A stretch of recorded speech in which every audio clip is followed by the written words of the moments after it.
Hola, buenas noches, bienvenidos a Classics, a 13 Televisión, creo que es el número 16 o 17, pero bueno, hay gente que la lleva mejor la cuenta que yo. Hoy vamos a ver una película, yo no sé si ponerle ese adjetivo de excepcional, pero sí, pertenece a Robert Aldrich, que yo creo que es uno de los primeros de la segunda fila de los grandes directores de Hollywood. Un hombre todoterreno, porque fue ayudante de dirección de los grandes directores de su época, acabó con Chaplin en Candilejas además, y productor y guionista y un director estupendo en cualquier campo. Por ejemplo, en el cine negro yo creo que El beso mortal es una de las mejores películas de los años 50. También tiene otra película que hace un par de meses Eduardo Torres Dulce en su programa El cofre del tesoro rescató, que es El beso mortal, Hustler, una película maravillosa, un cine negro retardado pero apasionante, con Burt Reynolds y Catherine Deneuve, que la historia de un policía y una prostituta, con un pesimismo que enlaza con esta película que vamos a ver hoy, el pesimismo. Bueno, en el western yo creo que la mejor es esta película de La venganza de Ulzana, que casi sería un remake de aquella que hizo hace años, cuando empezaba su carrera Apache, precisamente con Burt Lancaster. Estaban cambiados los personajes. Burt Lancaster era el tipo que huía de la reserva, y John McIntyre, el guía, el explorador que le perseguía. Aquí es al revés, aquí el que huye es Ulzana, y el explorador, casado con una india, es Burt Lancaster, en uno de los mejores personajes de su carrera. Él dijo que solo en esta ocasión, cuando leyó el guión de Alan Sharp, dijo, la hago tal cual, no necesita ningún cambio. Pero bueno, en el cine bélico, 12 del patíbulo, Misiles, esa es una película que por más cortes que le dieron, en España creo que se la cortó 20 minutos, Alarma, Misiles, sigue siendo maravillosa. Bueno, el Emperador del Norte, otra maravilla de película. Pero ciñéndonos a La venganza de Ulzana, es una película seca como un dry martini de los que hacía mi amigo Alfredo Landa, muy seca. Es una película que es una verdadera maravilla de rodaje, de concentración en los planos. La película está muy presente en la guerra de Vietnam, cuando él rueda esta nueva aproximación. Es una película durísima, muy cruel, pero con unos puntos de vista que son preciosos para analizar ahora. Yo creo que La venganza Ulzana, como decía Burt Lancaster, tiene un guión extraordinario de Alan Sharp. Es algo increíble, porque este guionista, al que yo tuve la suerte de conocer, había hecho también una película que hicieron a medias Richard Fleischer y John Huston, que se llamó Fuga sin fin, con George Scott, que también es un guión extraordinario. El diseño de los personajes, la falta de cualquier tipo de ñoñería, la sequedad del paisaje. Bueno, yo creo que si decía eso de los años 50 del beso mortal, yo creo que esta es una de las mejores películas de los años 70. Señor Torres Dulce, yo te he citado antes muy buenas, porque hace poco, como decía, rescataste la película de el noir, el último noir que hace él, ¿no? El destino fatal, pero sé que también compartes conmigo el entusiasmo por este western asombrosamente bueno, lúcido y actual. Buenas noches, José Luis. La verdad es que me gusta muchísimo la película desde que la vi en su estreno, y cada vez que la veo crece en mi admiración por la película, ¿no? La película es un western, y vamos a dejarnos de tonterías, es decir, es un western con todos los ingredientes del western. En primer lugar y fundamentalmente por el paisaje, ese paisaje de Arizona, donde se cita esa frase famosa del general Sheridan, creo que es, ¿no? Dios creó el infierno y Arizona y decidió irse a vivir al infierno, por la especial geografía que tiene ya el nombre español, árida zona, ¿no? Creo que un western de exteriores, vamos a dejar fuera Río Bravo, los westerns de interiores, sin la utilización del paisaje no tiene ningún sentido. Aquí Aldrich y su fotógrafo, Joe Biroc, su fotógrafo habitual, creo que han captado esa sequedad amarilla, ese carácter áspero, austero, peligroso que tiene el propio paisaje de Arizona, que es un personaje más, ¿no? En segundo lugar, tiene una de las características que a mí me gustan más en una película y particularmente en western, y es que es un viaje que es a la vez un peregrinaje y un viaje de iniciación, de aprendizaje. El teniente de Wynne, como le dirá al final la película Burt Lancaster, ya aprenderá, se lo dice porque no sabe ni siquiera liar un cigarro, pero va a aprender muchas cosas, como nosotros los espectadores a lo largo del viaje. Va a aprender lo que es la violencia del ser humano, va a aprender lo que es la crueldad, va a aprender también lo que significa ser apache. La palabra apache, que es una traducción del apachu que hicieron los españoles, significa enemigo, porque era la tribu enemiga de todos los enemigos, y muy particularmente los chiricahuas, fueron los últimos al ser realmente reducidos. Es un aprendizaje basado fundamentalmente en 3 enormes personajes, como tú has dicho, muy bien descritos por Alan Sharp. El primero, el teniente de Wynne, el hijo de un pastor, que plantea un tema fascinante, y es ¿qué hacemos con el prójimo? ¿Qué hacemos con la religión cristiana? ¿Hasta dónde llega el poner o no la otra mejilla? ¿Cómo nos enfrentamos a la enorme crueldad, que es una crueldad que nosotros no entendemos, pero que es cultural, ritual? Vamos a ver muchos ritos, muchas culturas por parte de los apaches. Esa frase que yo creo que lleva directamente a Kipling: el este es el este, el oeste el oeste, y es muy imposible. Nunca se van a encontrar. Nunca se van a encontrar. El personaje de McIntosh es interpretado por Lancaster, que está soberbio, era coproductor de la película, es extraordinario. Y a mí me gusta muchísimo el personaje de Kenitai, que en un momento determinado dice: yo soy soldado, yo he firmado un contrato, tengo que cumplirlo, pero hará algo por el jefe Ulzana al final. Yo creo que este viaje, que como todos los viajes, como decía Walter Benjamin en ese magnífico ensayo que es El narrador, y recordaba a Fernando Savater en La infancia recuperada, es un viaje de aprendizaje, pero es un viaje moral, donde cambias radicalmente, ¿no? Está el peligro, está la violencia. Bueno, es un western. Después podemos añadirle lo que queráis, claro, pero es un western porque reúne, gracias a Dios y gracias al gordo Aldrich, como le llamaba José Luis Warner, todas las características maravillosas del western. El general, como dices tú, decía que si Dios se hubiera hecho el infierno, estaba ahí, pero decían otros, pero estaba pensando en Mojave o en otros desiertos, decía. Carlos Marañón, muy buenas noches. Hola, buenas noches. ¿Qué tal estás? Aquí bien. Feliz de estar preparado para vosotros. ¿Qué te parece este western del 72? 50 años, estamos de cumpleaños, ¿no? Lo podemos celebrar. Medio siglo. Lo celebramos. Pues abundo en todo lo que dice mi compañero, Eduardo, porque yo creo que es un western, y luego yo creo que podemos sacar que es más cosas todavía, ¿no? Efectivamente es un western en la base, y efectivamente Robert Aldrich, que también creo que es otro director gran desconocido también para las nuevas generaciones, es un cineasta que mete ahí una crítica al poder, que mete ahí una acidez, que mete un humor también. Además siempre está el humor dirigido al ejército. Lo que decías tú entronca un poquito con lo de la guerra del Vietnam, probablemente. Él renegó un poco de sus orígenes de clase alta y de familia completamente republicana, y probablemente abrazó un poco esa causa más, bueno, no izquierdista, porque en Estados Unidos ya sabemos que eso a lo mejor hay que ponerlo entre comillas, pero sí que más liberal, ¿no? Y yo creo que esta película además es que es muy incorrecta, y eso yo creo que la hace muy moderna, ¿no? Yo creo además que este cineasta es un poco padre de una serie de directores que no se entendería igual ni a Peckinpah, ni a Arthur Penn, ni a toda la generación de cineastas televisión, la generación televisión, ¿no? Los Lumet, Pakula, Frankenheimer, todos esos que empezaron directamente haciendo series.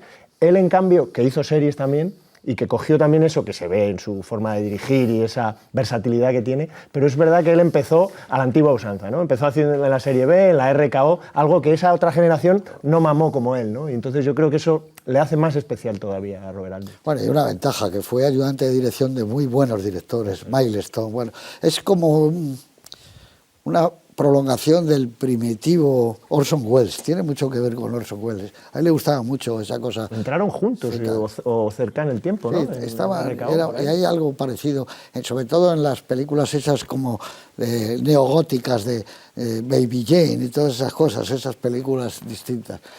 Muy buenas, señor Pruneda. Y hay muy buenas. José Antonio. Bueno, dinos algo antes de que veamos la película. Bueno, yo creo que opiniones tuyas. Ya como western lo habéis definido en toda su amplitud, lo que ha dicho Eduardo, lo que dice Carlos, de la crueldad, la ferocidad.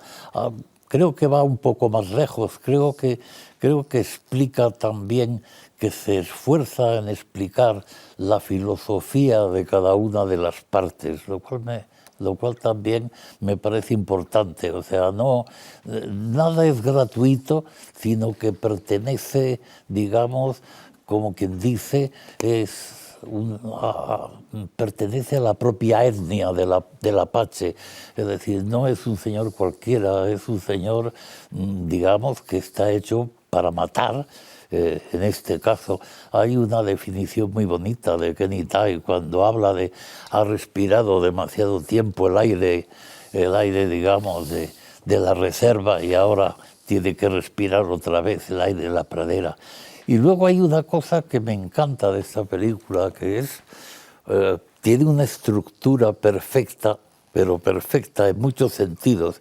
De algo hablaremos luego, pero es como una gigantesca partida de ajedrez. Es decir, cada parte está esforzándose constantemente en adivinar lo que el enemigo va a hacer a continuación, y viceversa. O sea, y entonces, claro, eso solo se puede dar efectivamente entre unas personas que tienen la experiencia de vivir en un determinado medio, como quien diría, por ser moderno, en un determinado casi ecosistema. Y cómo saben perfectamente qué movimiento va a hacer el contrario, cómo lo intuyen, pero el contrario a su vez también está haciendo lo mismo, a ver cuál va a ser la siguiente jugada. Esa especie de lucha constante, de lucha mental, que en un momento dado a mí me parece que la película tiene un grado de suspense como en las mejores películas de Hitchcock que puedas pensar. Ya no es ese suspense de que llegaba el séptimo de caballería al rescate, no, esto va por otro lado, evidentemente. ¿Cómo se da cuenta él de que los caballos van Bueno, sin jinetes? No, eso es fantástico. Bueno, eso que tú dices, esas operaciones. Y luego la cotidianidad, que empieza como pocas películas hemos visto, westerns, con un partido de béisbol. Están jugando los soldados un partido de béisbol en la reserva india, un domingo, y ahí es cuando aparece alguien que dice que se ha fugado. El personaje de él es extraordinario, el de Burt Lancaster. Y no hay que olvidar que también es la tercera vez que trabajaban juntos, y que había hecho Veracruz también, Gary Cooper y Burt Lancaster, otro western estupendo. Bueno, hizo unas películas extraordinarias. A mí me gusta mucho también El vuelo del Fénix. Y la última, que me parece que yo, si tuviera que ahora mismo elegir una película para ver, porque no hubiera más posibilidades, sería la última, que se llamó Chicas con gancho, sobre lucha libre, que es como un musical de los que se hacían en Metro en los años 50. All the Marbles, todas las bolas. Es una verdadera joya esa película.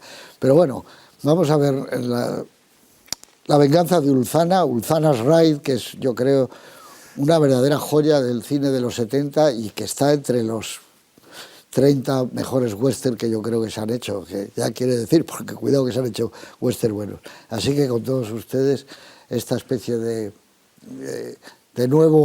nueva visión de Apache, que fue una película que en su tiempo tuvo una gran consideración crítica, y esta pasó porque yo creo que llega cuando el western está un poco agonizando en los años 70. Está ya el cine italiano haciendo otro tipo de películas, el spaghetti western, pero de repente esta es una película muy, muy seca, muy árida, con un fatalismo bañando las imágenes tremendos. Con todos ustedes, La venganza de Ulzana, de Robert Aldrich.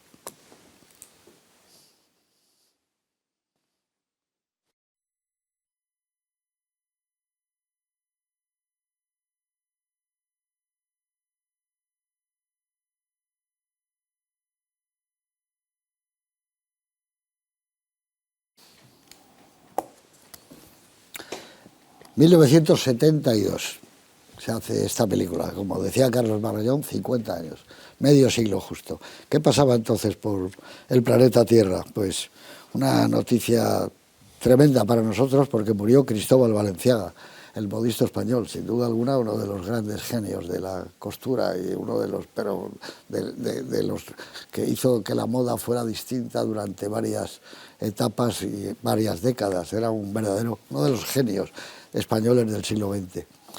El Consejo de Ministros fija el salario mínimo en España de 156 pesetas, año 72. Las películas italianas, el caso Mattei y la clase operaria va el paradiso, la clase obrera, reciben ex aequo la Palma de Oro del Festival de Cannes. Ingresa en la Real Academia Española de Antonio Buero Vallejo, el gran dramaturgo, historia de una escalera, maravillas de ese tipo. El Ajax de Ámsterdam consigue su segunda Copa de Europa de clubs al derrotar al Inter de Milán por 2-0. Era que, naturalmente, el Ajax de Ámsterdam, de Cruyff y de Kaiser y de todos estos. El español Jimeno gana Roland Garros. Tendría que haber ganado muchos más, como todos los que estuvieron en aquella época en los Kramer Boys, se alejaron de los circuitos, de las competiciones y jugaban entre ellos. Por eso Rod Laver y Jimeno y tantos otros no pudieron engrosar sus historiales, ¿no? Hay un doble triunfo ya de Ángel Nieto en 50 y 125 centímetros, otro de los grandes deportistas nuestros, ¿no? Pero que era realmente otro que llegaría a lo máximo, ¿no? Es una noticia muy curiosa esta. Jesús Zárate, que falleció 5 años antes, en 1967, obtuvo el premio Planeta por su novela La cárcel, que alguien presentó y que ganó el Planeta. Es curioso, ¿eh? Nunca se había dado ese hecho, ¿no? Y el brasileño Emerson Fittipaldi se proclama campeón del mundo en Fórmula 1 y tiene una enorme fama y prestigio. Incluso la gente cuando iba en coche por aquí dice, vamos Fittipaldi. Eso es curioso, tuvo un arraigo fenomenal. Y bueno, vamos a hablar de esta película y de la sequedad que tiene y que, como sabe Eduardo, cuando se estrenó en Estados Unidos, cosas de crueldad que tenía la película y cosas no vistas muy bien políticamente, pues tuvo una versión que luego Burt Lancaster, que era coproductor de alguna manera, hace una, como tú sabes, una segunda visión, ¿no? En España yo creo que se estrena normal la película de... No sé, porque tú decías que en algunas no sale todo el arranque, sí, cuando se escapan de San Carlos. A Aldrich no le gustó mucho la decisión de Lancaster, lo que pasa es que este era amigo suyo, le había apoyado extraordinariamente, pero Lancaster hizo una versión para Europa y yo juraría que en España la que vive es la de Aldrich, no la de Lancaster. Pero bueno, no lo sé, después en televisión he visto las dos. En televisión, sí, ¿no?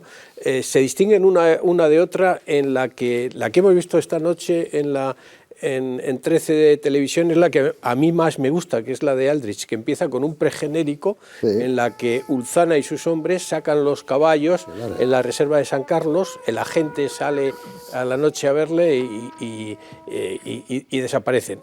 En la de Lancaster se ha suprimido absolutamente eso. En cambio, en la de Lancaster hay algo que aquí queda un poco más suelto, y es que el coronel del regimiento, o el comandante, el mayor del regimiento de Fort Lowell, lo que quiere es que vaya el otro capitán. Lo que pasa es que el capitán no quiere, es muy arriesgado y alude a que su tío es el subsecretario de Estado, ¿no? Eso, luego, por eso, esa ironía cuando le dice al joven teniente, acuérdese usted que le he recomendado para esta misión. Ahí cambia algunas cosas concretamente, la duración es la misma, pero bueno, son dos visiones distintas. De las dos a mí me parece que la que ha puesto 13 Televisión, no porque la haya puesto 13 Televisión, pero es que es la que Robert Aldrich entregó a la producción, a la distribución, que como tú dices tuvo muchos problemas, y en los pases de televisión, incluso en Europa también, se cortó muchos de los efectos de violencia, porque la verdad es que ver a los apaches jugando con un corazón, a los propios militares linchando el cadáver de un indio, bueno, la verdad es que es muy brutal. Es brutal, ¿no? Es de una crueldad realmente tremenda. Brutal. Lo que pasa es que ha dicho José Antonio, y tiene toda la razón del mundo, que la película es muy Preminger, cada uno tiene sus razones, es decir, la visión de Sharp procura que el espectador intente seguir el mismo método de aprendizaje que está el teniente de Wynne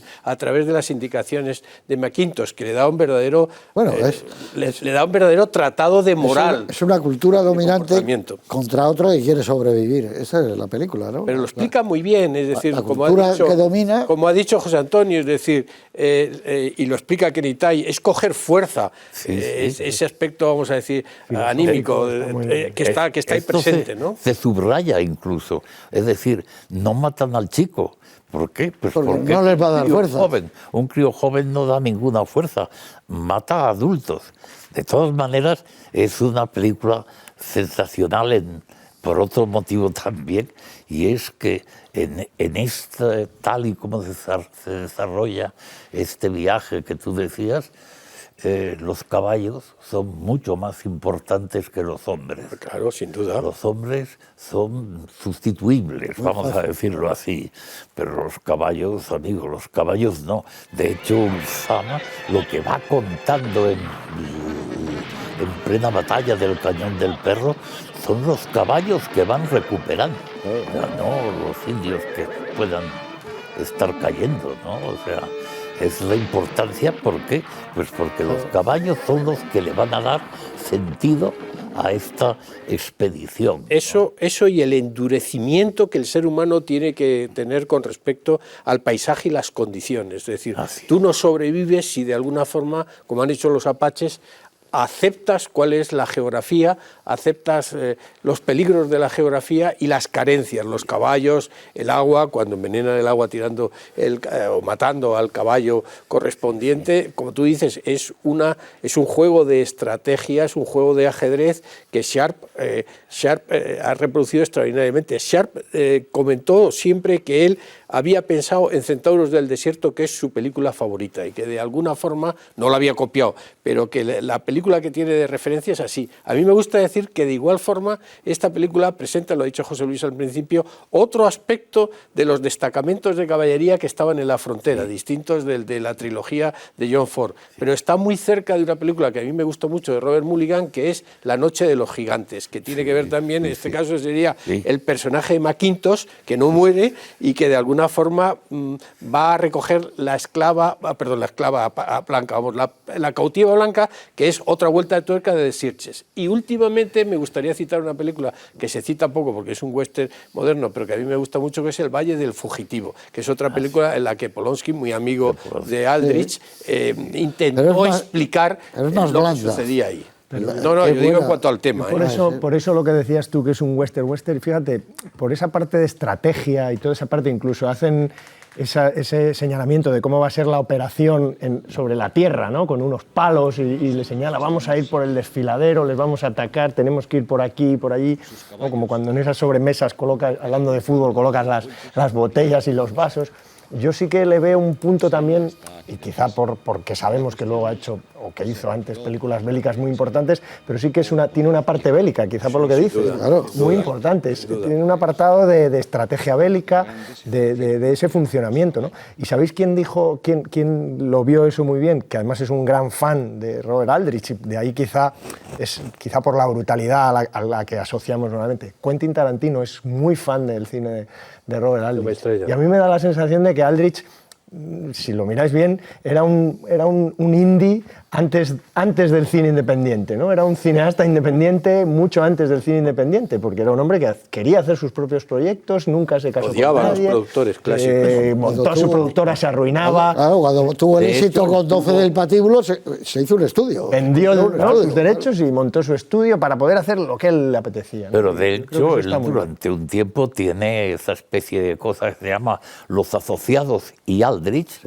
y era aparentemente era su propia productora, vamos, lo que funcionaba. Pero aquí tú sientes, de los indies. Cuando es de noche y están alrededor del fuego, que han parado, se tiene miedo, dice, es que pueden aparecer estos de cualquier momento. Y ahí hay una imagen que a mí me impresiona siempre, que es esa mujer violada cuando se va al agua y se quita la sangre. Es como Lady Macbeth. Eso es impresionante ese momento. Eso lo suprimió Lancaster. Eso está aquí en la película. Sí, no, lo que lo suspendió precisamente porque entendía que era de una violencia, lo que tú dices, de una violencia moral. Eso, me quiero quitar el olor, me quiero... No, y se mete y se está quitando la sangre esa mujer. Y hay momentos de una violencia tremenda. Esas cosas que no se pueden olvidar. Aquel soldado que la mata a la mujer y antes de que le llegue ya se ha pegado el tiro. Bueno, es que es un momento tremendo. Es que tiene unos retratos de mujeres aquí que no suelen ser las grandes protagonistas, no de todos los westerns, en los de Ford por supuesto sí y tal, muy interesantes. El Lancaster suprimió todo lo de la squaw, la mujer india a la que vemos solo tangencialmente al principio, pero es muy bonito el plano ese en el que ella desde la ventana ve partir a su hombre y luego como es la única que está presente, no hay mujeres en ese, prácticamente en ese, cómo salen los soldados sin ninguna ceremonia, pero ella se queda ahí y luego cómo le explica una noche, porque a mí me gustan mucho los westerns porque hay de día, el día es la acción, la noche es para reflexionar, en el vivac de los estos. Y la noche aquí se dicen muchas cosas. Y él le explica por qué vive con una mujer, qué significado tiene una mujer india, ¿no? En ese mestizaje que tiene alguien que vive pegado al terreno. Y las tres mujeres emigrantes, pues son tres reflejos de cómo la violencia se cobraba en las mujeres, las más desprotegidas en el oeste, esas circunstancias, ¿no? Es curioso porque hubo una película entonces en Europa, que era la de Pontecorvo, la película aquella, la batalla de Argel, donde para derrotar el colonialismo utilizan naturalmente el terror y las bombas y tal. Esta es una película en ese sentido muy parecida, donde ellos utilizan todo lo que pueden, el odio, el terror, todo, y es tremendo porque es ese mundo que se está perdiendo, pero ahora que estamos hablando a veces tanto, acordaos el presidente de México y todas estas cosas, oye, la sangría que hicieron ellos, no con los apaches, con todos los indios, es que desaparecieron, pero estos que están en la reserva, de repente necesitan respirar aire puro, que era Apache, la primera película que hace. Él quiere respirar, va con su mujer, que también es india, buscar una montaña. Esa es claramente una película pro-india, lo que ha cambiado Aldrich. Ahora Aldrich le da la vuelta. El John McIntyre, que era el actor, a este le pone Macintosh. Por él. Y entonces es otro tipo. Pero es un tipo que, por ejemplo, tú lo has dicho ahora, salen todos, pero no tiene esa especie de carga épica que otras películas, cuando sale el destacamento, aquí salen sin más. O ves y dices, bueno, que se van, y no hay esa cosa de Ford, que de repente ves esos tipos que miran los contraplanos, la gente, no, estos van a una misión complicada y ya está, y sin más, y todos son como unos profesionales tremendos. Y luego, claro, el impacto que tiene el hijo del pastor protestante, que es el chico joven, joder, aquel hombre, el granjero, gracias Dios mío, que como un momento. La elipsis le han metido hasta el rabo del perro en la boca, es tremendo. O sea, con la corneta, que isla un poco de la parte esa corneta, casi, ¿no? Te hacen un inserto de la corneta y luego ya directamente pasa a otro plano y dices, uy, no sé qué ha pasado, ¿se habrá salvado? Y luego monta otro plano de la corneta para que el espectador se dé cuenta que eso que ha sonado tiene un significado de añagaza, porque vemos la trompeta de verdad en el destacamento que va ahí. Ahí hay un plano muy bonito por su significado y es en la cabaña de ese emigrante al que tú acabas de aludir, José Luis. Granjero está sentado en la mecedora, esa mecedora de todas las películas del oeste, a la que quería ir el viejo Moses en Centauros del Desierto, ¿no? Que debe ser sueca esa mecedora, de alguien sueco.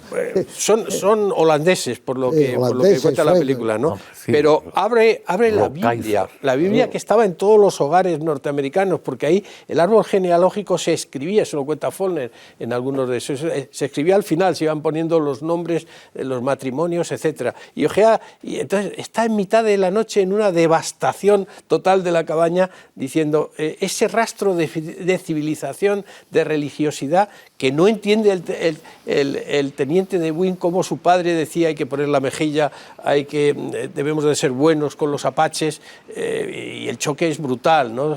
Incluso en el humor. Así, ¿no? ¿Y por qué hacer esto? Y es humor. ¿Cómo va a ser este humor? Y claro, cada uno tiene un sentido. Y se ríen mucho. Claro, para ellos esto es una historia de humor. Pero es que es curioso porque Tú decías ahora, Carlos, es que hay mucho de cine bélico de él. Alerta de misiles, Attack, aquella película que hizo todo. Y es como una película de guerra. Patíbulo, ¿no? Pero es una película de guerra. Esta, sí, incluso hay esa, es una guerra. Claro, incluso hay esa, a mí me pasaba de muchas de estas películas que las vi de crío, esa sensación de que el teniente y sus hombres llegan tarde, ¿no? Como esas películas como Murieron con las botas puestas o Zulú, las películas de Zulú siempre llegaban tarde los británicos después de que los zulús arrasaran. Tengo la misma sensación al ver ese Esperando a Godot, casi bélico, también me pasa con esta película. Pero fíjate, o sea, no es tanto en eso que acabas tú de decir de que llegan tarde, en el fondo. El McIntosh, hay un hecho fundamental para mí, que es que McIntosh está confundido. McIntosh le echa la bronca al teniente porque piensa que cuando ha oído la trompeta de este grupo que llega, digamos, ya al final, Ulzana se ha ido. Y la verdad es que Ulzana no ha llegado a escapar porque Kenny Tai ha estado esperando, imaginando, justamente se ha adelantado el movimiento y casi como quien dice le está esperando. Y es muy bonito cuando se encuentran los dos, ahí no hay la menor actitud de huir.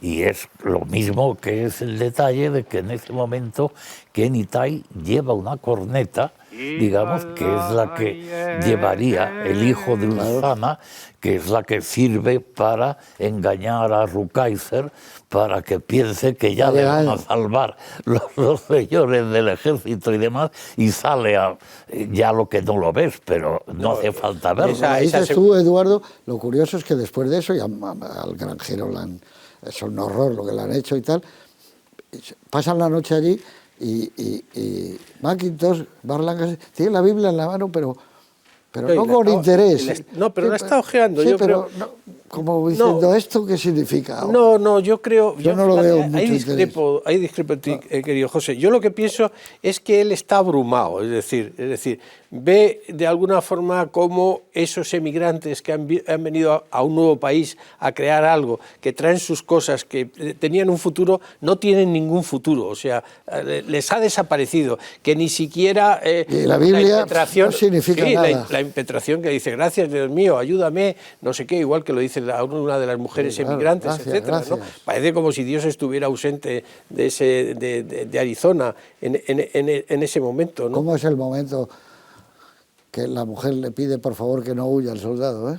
Y el tipo vuelve, joder, es un profesional, ¿eh? Ese soldado vuelve a morir, le pega el tiro a ella, pega el tiro y él antes de que le puedan hacer algo, saber él... Hay un momento... Es tremenda esa escena, ¿eh? Hay un plano que revela, no sé si estará en el guión de Sharp, pero por lo menos la puesta en escena, porque no lo subraya. Aldrich es un director muy poco subrayón, cuenta. A mí me parece que la película es ultra clásica en cómo está rodada. Planos medios, planos generales medios, montaje ultra clásico, o sea, estamos además en los años 70 y él tenía una cierta tendencia a utilizar zooms, a utilizar lentes concretamente. Esta es esencial de arriba abajo. Bueno, pues cuando McIntosh está ya casi moribundo, herido debajo de la carreta, vemos cómo la mujer se está mirando en el espejo, es decir, hasta qué grado de enajenación en esa mitad del peligro que podría estar aullando por los indios, ¿no? Se están mirando en ese espejo como intentando reconocer a la que ya no es después de esa tragedia enorme que se ha producido con ¿Qué día es hoy? Miércoles. Ese detalle en plano pues general no y al final. ¿No? Eso es un buen diálogo, eso es puro Alan. Maravilloso, ¿no? Bueno, Alan Sharp es el de La noche se mueve, si no recuerdo mal, el de La noche la película de Arthur Penn. El famoso diálogo que hacías el día que mataron a Kennedy. ¿Qué Kennedy? Cualquier Kennedy. Ese es Alan Sharp. Yo tuve la suerte de conocerle. ¿Quién va ganando? Algunos pierden más lentamente que otros. Todos pierden, uno más despacio que otros. Sí. Yo le conocí porque él estaba en la agencia, que yo tuve la suerte de estar 2 años, que era Paul Conner, y cuando Paul Conner falleció, nos heredó, por así decirlo, Gary Salt. Y entonces era Alan Sharp y yo. Y entonces desayunamos en un par de ocasiones con el agente. Y él me hablaba y yo le decía, chico, dialogas, que es una verdadera herencia de James, de Chandler. Metes tus diálogos fantásticos. También es el de la película esta de George Scott, que es muy buena, Fuga sin fin. Fuga sin fin. fin. Muchas películas. Y de mi edad, iba a decir que es un tipo joven, ya no tan joven, ¿no? Hay- Pero esta es una película... hay Eso que tú has dicho del miércoles, eso es Es fantástico. maravilloso. No, hay máximas morales tremendas. Hay un momento determinado que cuando ya el teniente Ewing está sobrepasado por la violencia que está viendo, que no comprende, porque es alguien que no comprende el mundo en el que se está moviendo, McIntosh le dice, le aconsejo que deje a un lado su odio y comience a pensar, como diciendo, es usted militar, estamos metidos en un follón, olvídese del odio. Hay en algún momento que dice, esto no estamos en un asunto de justicia, ¿no? Esto es otra cosa, esto es una expedición militar, estamos en la gente guerra, ¿no? desprotegida. Dice, pues no lo piense. Olvídese. Y luego esa referencia a las estrategias que tú dices, el primero que cometa un error va a tener que enterrar a gente. Y efectivamente, claro. El primero que comete un error es Sulzana, después el teniente cuando manda a los dos detrás del indio y pierde a un soldado. Por cierto, el soldado que muere es Richard Farnsworth, que después fue un actor importante en Viaje. Exactamente, llega y en Habana también. Sí. A mí lo que me parece era especialista entonces. De western. Hay un momento de western que es como un cuadro de Remington. Es cuando él poco a poco se va acercando a ellos, estos están dormidos y se despiertan. Y él empieza a coger velocidad y el sombrero se le echa para atrás. Es la imagen de un cazador. Y cada vez va más rápido el caballo hasta que de repente ¡pum! Baja. Eso es puro Raoul Walsh. Para, secuencia y apunta y dice, eso es un momento maravilloso de western. ¿Cómo? Qué bien. Pero, y has citado a Remington, pero hay un cuadro de Remington, siento no haberlo traído aquí, que es los soldados de caballería vivaqueando, que es igual aquí, es igual ese paisaje amarillo de Remington, sin un asomo de una mata ni nada en absoluto, y los hombres vivaqueando en mitad de la nada, ¿no? Cuando están esperando a que regrese el sargento con Miller, ¿no? Sí, pero fíjate hay una cosa muy bonita en todo momento, y es que esta gente que vive allí, entendiendo que el teniente es un recién llegado y por lo tanto no está todavía, digamos, metido en esto, es el respeto que de alguna manera se tienen todos ellos. Es decir, hay una manera, por supuesto no significa que estén de acuerdo, pero respetan la integridad o la intención de la otra persona. Es decir, McIntosh no es un señor que odia a los apaches, los toma tal cual son, que es una cosa distinta. No es lo mismo. El propio Ulzana no es un señor que odie, él tiene necesidad de matar. De hecho, esta es una película donde de manera muy visible se rompe un viejo tabú de las películas del oeste, que es cómo mueren las mujeres, además, y cómo incluso Aldrich te prepara prácticamente esas muertes, simplemente mostrándote casi a nivel de dos pequeños flashes, como un mini extracto de la vida familiar, tanto de los primeros como de los siguientes, en ese sentido. O sea, para que te das cuenta que aquello es una familia, como tú decías, que te parece imposible que allí se pueda vivir en ese terreno, dicho sea de No, por paso. eso decía yo al principio, la cotidianidad que tiene la película, que es muy difícil que veas en un western a la guarnición, que es el domingo, y se han montado un partido de béisbol. Bueno, eso es cotidiano. Incluso la presentación del personaje lo hace a través del jeta que les vende la carne, ¿no? Mojada para que pese más, y ese es el momento en el que tú dices, este tío tiene una ética, ¿no? Y esa es la presentación, y fíjate qué cosa más corriente, ¿no? Dicen, la mitad es mentira y la segunda parte es falsa. Todo le deja lo que cuenta. Pero le deja los puros, ¿eh? Todos los puros para ellos, se les pone... Y se llevan, además de los que les ha dejado, se arramblan con toda la versión que tenemos, que ahora eso no pasa en el cine moderno, ¿no? No entendemos nadie nos dice qué es lo que dicen los indios entre sí, porque hablan apache, ¿no? Y no hay traducción. eso también te da, es una forma de inquietarte mucho. A mí eso siempre me ha gustado, ¿no? Esas películas antiguamente en que los alemanes hablaban alemán, pero no te traducían ni te ponían subtítulos. Bueno, en algunas películas de John Ford los apaches hablan español. En las películas, es que hablaban español. Claro, hablan cuando están... El problema, el problema que muchas veces tenían los intérpretes a la hora de llegar a acuerdos, etcétera, los intérpretes militares, es que como no hablaran español no entendían, porque para empezar, por lo que cuentan, los apaches no tenían un solo lenguaje, tenían diversos dialectos y no se entendían muy bien unos con otros y utilizaban a veces una jerga para hablar, en la que había palabras en inglés, muchas palabras en español y luego palabras apaches. Claro, eso era un trabalenguas. He visto hace unos días un antepasado de Jerónimo, que hablaba y que estaba... En favor de los españoles, contra los mexicanos. Claro, que decía eso. No, hombre, esta es una película terrible, porque de alguna manera está diciendo... Estos estaban ahí metidos y encerrados sin poder respirar, todos hacinados, les engañaban y aún así decían, joder, echan de menos la carne, que estar por ahí y las comidas que hacían. Y cuando decía él lo que hace un apache, coge el caballo hasta que lo reviente. Luego eso está copiado de Centauros del Desierto. Luego se lo come, eso es lo que dice John Wayne. Lo mete, lo prende en fuego, se levanta y eso sale de ahí.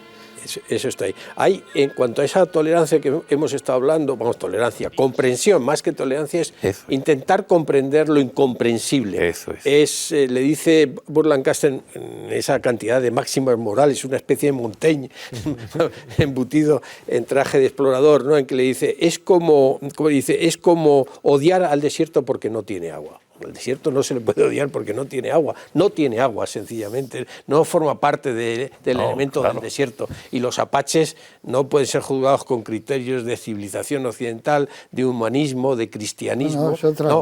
Como dice José Antonio, ellos no odian, ellos actúan conforme con sus reglas, igual que nosotros actuamos conforme con nuestras reglas. Ellos son, directamente son. Claro.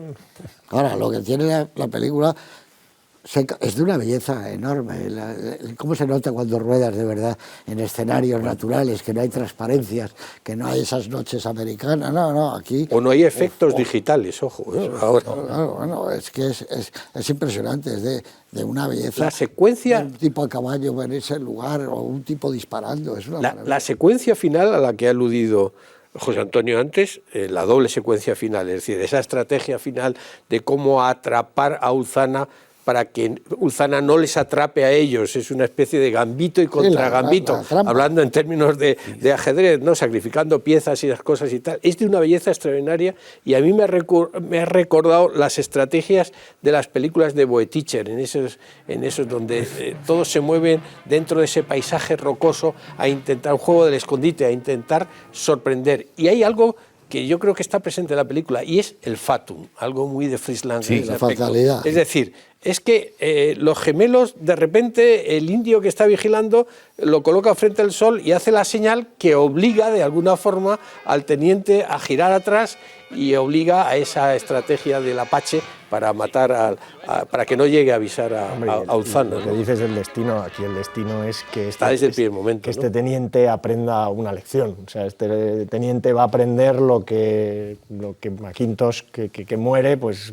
Lo que no le enseñado en West Point, ¿no? Claro. Sí, cuando él coge la boñiga y le dice en el estarán muy contentos si le vieran, les haría mucha gracia si le vieran, pero claro, es un camino de aprendizaje de este teniente que en la academia obviamente no le cuentan nada de esto, ¿no? Se metía como productor Burt Lancaster en buenos asuntos, porque es verdad. Luego le copia mucho Kirk Douglas, pero fíjate, Marty la produce él, que gana los Oscars. Se va con Visconti para hacer El gato pardo. Era un tipo que tenía una gran... Bueno, todas las películas que hace son muy buenas. Qué bien envejeció ese actor. Aquí está tienes razón. Probablemente es el actor que mejor ha envejecido. Tremendo. Señor. Sí. En físico y en personajes. Hay una película muy parecida a esta que rueda aquí, que es Que viene Valdés, y es parecida a la película de Valdés is Coming, Esa es muy buena, es de este tipo.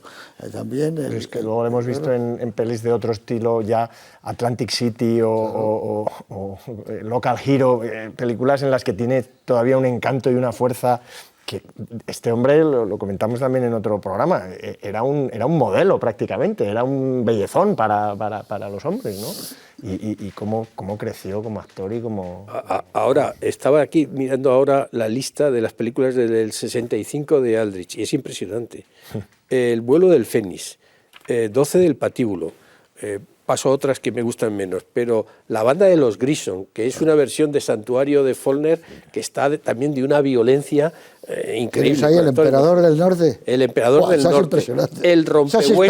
El rompehuesos con Burt Reynolds, que es una comedia carcelaria llena de vitalidad. Destino fatal, de la que has hablado antes. Alerta misiles y All the Marbles, las otras. Le debía gustar el deporte, ¿no? Porque él empezó haciendo una película de béisbol, de Big Leaguer, con Edward G. Robinson haciendo de entrenador. Es un guiño muy bonito empezar con béisbol, es un western. Claro, él empieza con béisbol, luego Rompehuesos, la que dices, claro. Es una especie de evasión o victoria en una cárcel moderna. ¿no? Eran los carceleros contra nosotros. O sea, en 15 años, 10 películas excelentes. Y si nos vamos para atrás, encontramos fácilmente a lo mejor otras 10 películas. Bueno, se metía en unas aventuras curiosísimas como El último atardecer, que es un western freudiano, incestuoso.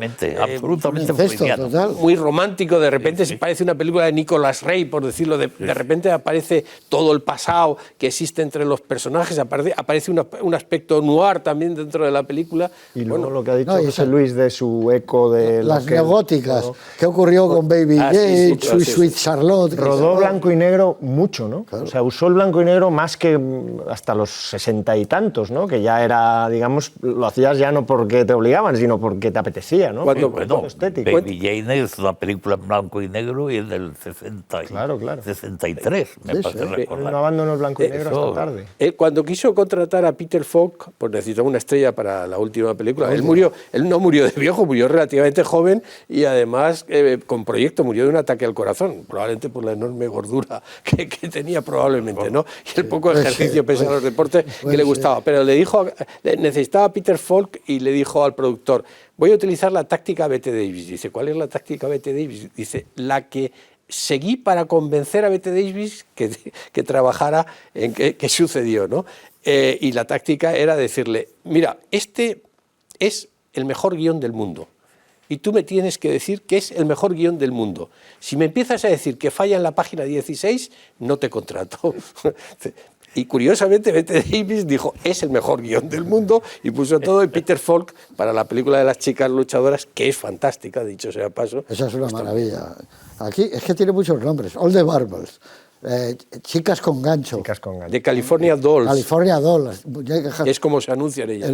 Por así decirlo, el último acto que es el combate, las dos chicas, por del 2 contra 2. $1 Million Baby, un poco, ¿eh? Bueno, en ese aspecto, ese combate final donde te juegas todo. No, pero es que eso es de alegría, como el público se va animando y empieza a animarlas a ellas, y es como musical. Eso contaba una de las chicas, que cuando salieron a rodarlo no les dijo nada a Aldrich y se encontraron con 2.500 extras ahí. Pero dice, es que empezó el combate, empezaron a gritar, dice, y yo me olvidé del personaje, dice, hombre, no quería matar a la otra, dice, pero entré totalmente en la situación. O sea, logró crear una situación. Y es como un antecedente de estas películas de carretera que hemos visto. Sí, pero una road movie.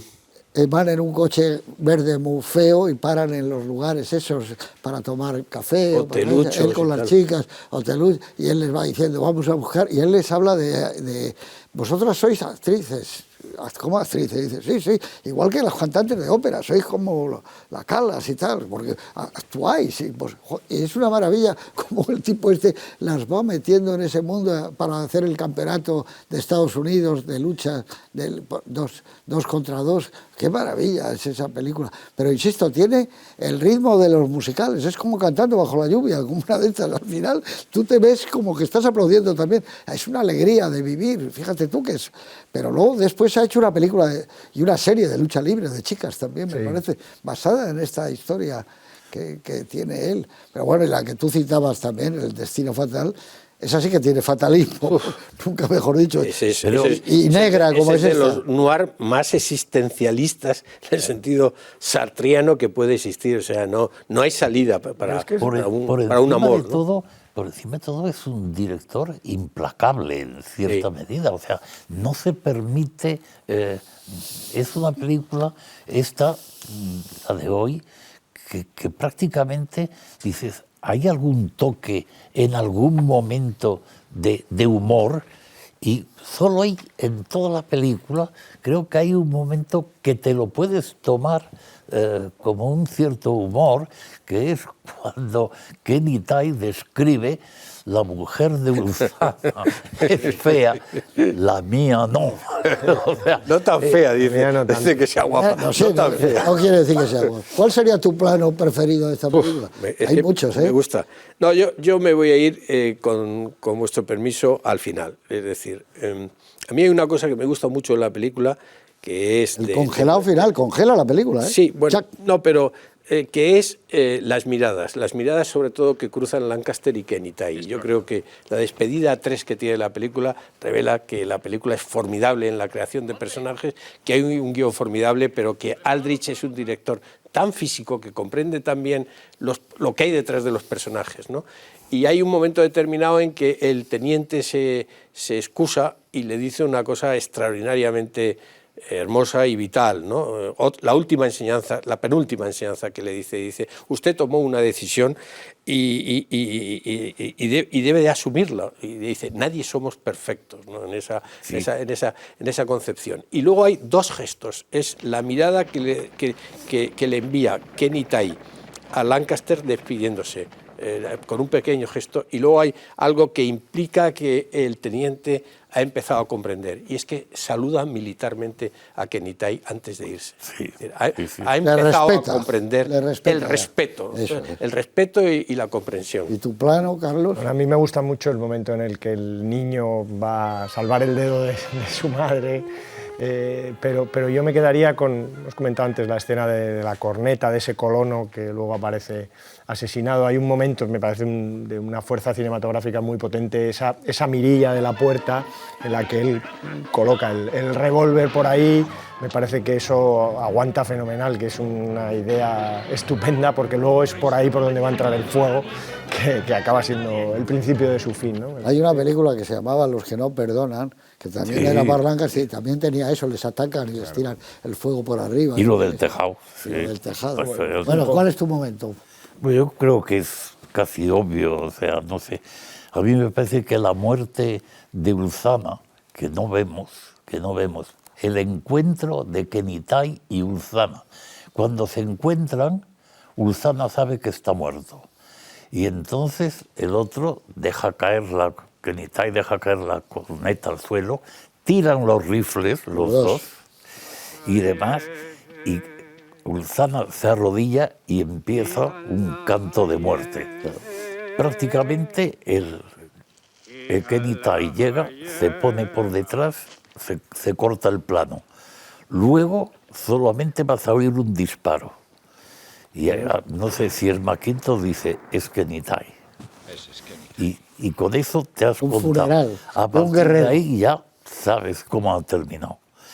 A mí me gustan muchos planos. Ese que digo de que va cada vez a mayor velocidad a caballo y de repente para en seco, se arrodilla, coge y dispara. Ese es un momento maravilloso. Pero os comentaba antes ese, no sé por qué me suena a shakespeariano total, esa mujer que de repente, en medio de 8 o 10 que la están viendo, va a lavarse, a quitarse la sangre, se limpia los muslos, está, joder, y estos mirando, es un plano que se sale un poco del western, se sale un poco Sí. Es algo tremendo ese plano. Sin piedad. Sí, es un plano, ¿verdad? Asombroso. Pero este es un juego como de piezas de ajedrez, volviendo al ajedrez, Sí, claro. pero que tienen que coincidir en el tiempo y en el espacio, de alguna Él sabe que manera. están dando la vuelta. Son las dos claro. cosas. Él sabe que le están dando... Él se da cuenta de que esos caballos van sin jinete. Hay un plano divino, que hay una pared de roca y ves a Kenny Tai por un lado y a otro indio por el lado de la roca sin verse, y sabes positivamente cómo se van a encontrar. Y ahí Kenny Tai no usa el rifle, usa el cuchillo, simplemente, vamos. Me parece de sacar partido del lugar, digamos, donde está rodando, pocas veces Me como en gustaban esta mucho película. esas rocas escarpadas. En Apache hay un momento cuando se escapa Burlancaster en Apache, están el séptimo de caballería como en un teatro, ¿no? En una especie de anfiteatro. Esa especie de desfiladeros son impresionantes. Hay uno parecido en Los Profesionales, que tú has citado. Sí. Es Sí, parecido. sí. Este es formidable, de casi un poquito anterior, debe ser el 65. Son los que buscaban o en del Almería, 66. claro. Ese tipo de recodos. Y en luego lo que tú Almería. dices de la cotidianidad, esa familia que tiene un hogar ya totalmente organizado, el perro, las comidas, la hortaliza, etcétera, y el orgullo del colono que dice, no, yo no me voy de aquí, Claro, claro. porque es que yo estoy aquí, me voy a quedar aquí aunque me Me cueste ha costado la vida. mucho trabajo esto, Claro. ¿no? Para irme. Pero bueno, eso es evidente. Pero eso está en muchas películas, los colonos, el trabajo, la tierra. Shane es eso.